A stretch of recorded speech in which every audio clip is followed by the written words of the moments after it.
Okay guys, welcome back dito sa ating channel, Juan de la Cruz. And first of all, salamat sa Diyos sa isa na naman pagkakataon na makakagawa tayo ng video. And this time, mag-unbox tayo ng bipod. So, kabibili ko lang nito.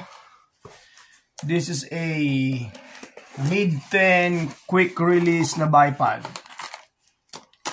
So, tingnan natin. Okay, quick release Picatinny bipod by Mid-10. Dalawa yung kulay niya guys, isang itim tsaka isang flat earth. At ang dimension nitong ating bipod is 7.5 or 7.8 inches pagka siya ay naka-fold. And 10.5 pagka fully extended. Hindi ko pa siya alam kung paano siya gamitin kasi kabubukas ko lang.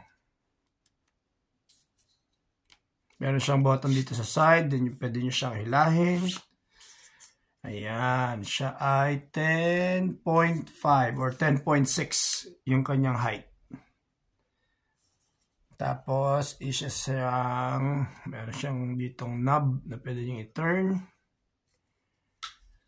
Meron siyang pinapress na button dito para mag-release. There you go. Kabilang side. Yan. Maximum height, 10.6. So, ito yung pinili ko, yung quick release. Para madali nyo siyang ikabit or tanggalin kung saang rifle nyo siya gustong gamitin. Aluminum siya. Ito, tong side na to. Pero pagdating dito guys, polymer or I would say plastic. It feels good. Sturdy naman siya. Hindi siya parang flimsy. Kasi meron na ako ibang bipod. Pero first time kong matatry tong bipod na to. So, ito yung specs niya. Nagtiturn siya ng 360 degrees. At the same time, natitilt din siya from side to side. So, kung itatayo niyo yung rifle, pwede niyo siyang itagilid from left or itagilid from right. Para magkaroon tayo ng konting reference, meron ako ritong yung other half or your front end ng Ruger Takedown 1022. So, meron din siyang Allen wrench or Allen key dito sa side. Subukan natin i-adjust yung kanyang opening para matry natin dito sa rifle. So, ngayon naka-bukas siya.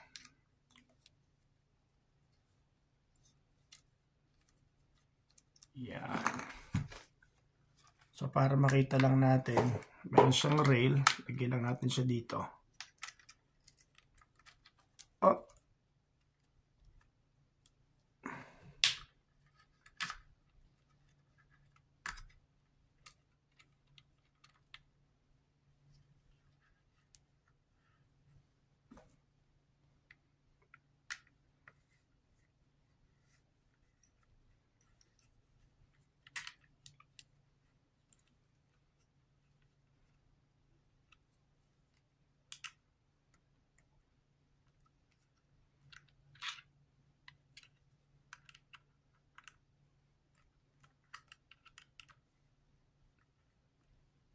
Okay guys, then yan, super tight na siya. Then hihigpitan natin siya, meron siya ritong higpitan sa ilalim wherein para makontrol nyo yung kanyang tilt.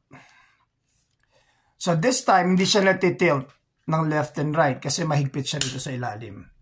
But once niluwagan ko siya ng konti, matitilt ko na siya ng left and right.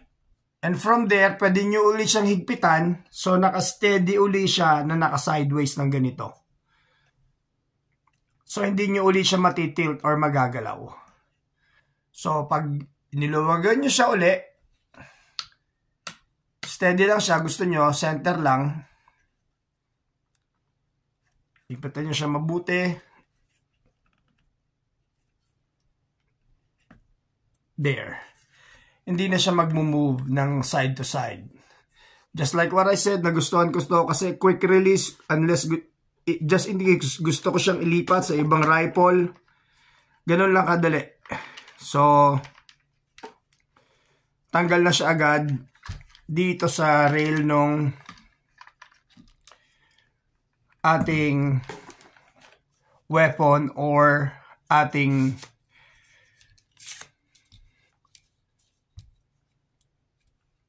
rifle. So, pagka kinabit nyo siya ng ganito, ito yung naka-loose. Pagkakabit nyo siya uli, yan, then nilalak nyo lang siya all the way. Okay, that's a positive click. Ngayon, itong kaganda nito guys, pwede nyo siyang i-move forward na ganito. Yan. So, flat na flat siya, makikita ninyo. At the same time, kung gusto nyo rin siyang i-move backwards or palikod, ipindutin nyo lang itong lock na dito. So, nakagano naman siya sa likod. So, pwede siya sa harap, pwede rin siya sa likod. Then, quick release or detach. Then, meron siya ritong knob para sa kanyang tilting.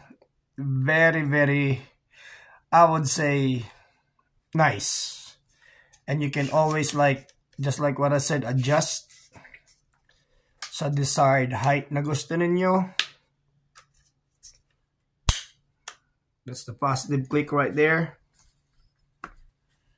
I think overall, very solid na bipod by Mid-10. Okay guys, that's a very short and quick na bipod with a quick release Picatinny rail. Thank you so much for watching. Please like, share, and subscribe. And if you have any questions, pakilagay na lang po sa comment. And again, to God be all the glory.